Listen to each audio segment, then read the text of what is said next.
Nous allons vous donner lecture du compte-rendu de Yves Marzelière, porte-parole du comité de soutien à Tatiana et Michel Morin. Le mercredi 9 février, Michel Morin, accompagné du porte-parole de son comité de soutien, a rencontré le maire de Chéméré, assisté de son adjoint à l'urbanisme pendant près d'une heure.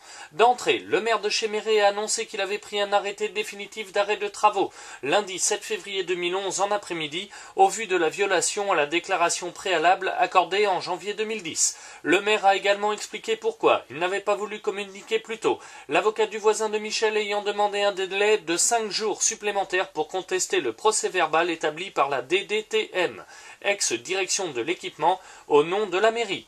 Le maire n'a pas voulu remettre une copie de l'arrêté en question à Michel, mais a signifié qu'il était affiché à la porte de la mairie et qu'il venait d'envoyer copie à l'avocat de Michel et Tatiana.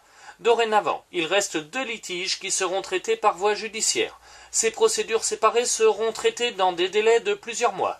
Celui de Tatiana et Michel qui conteste le contenu de la déclaration préalable à travaux accordée par la mairie de Chéméré, celui vraisemblable de la contestation par les voisins de Tatiana et Michel de l'arrêté d'arrêt des travaux.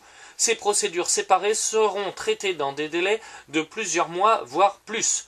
Pour l'heure, aucun travaux, même d'aménagement intérieur de la maison d'habitation, ne peuvent être effectués.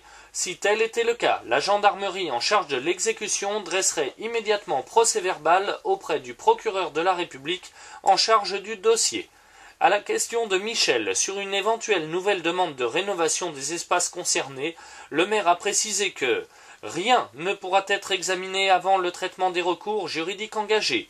Si une demande à l'issue de ces recours venait à être déposée, tout d'abord, elle ne pourrait porter sur la partie déjà détruite et ensuite, il regarderait avec attention les distances à respecter, 100 mètres, entre une éventuelle extension raisonnée et la ferme de Michel. Sur ce point, la notion de 100 mètres semble être interprétée différemment entre Michel et l'adjoint à l'urbanisme. Pour nous, il n'y a donc pas de possibilité d'extension. La fin de l'échange a porté sur la gestion du foncier et les veilles nécessaires en ce domaine. Le maire de Chéméré a affirmé qu'une veille existait, mais que la SAFER n'était pas très réactive, d'autant que les délégués communaux étaient souvent absents des débats. Pour Michel, cette veille sur le foncier doit s'opérer bien en amont, en associant les acteurs locaux et être réactive dans les 24 heures d'une proposition d'acquisition, à l'instar de ce qui se réalise dans l'agglomération nazérienne.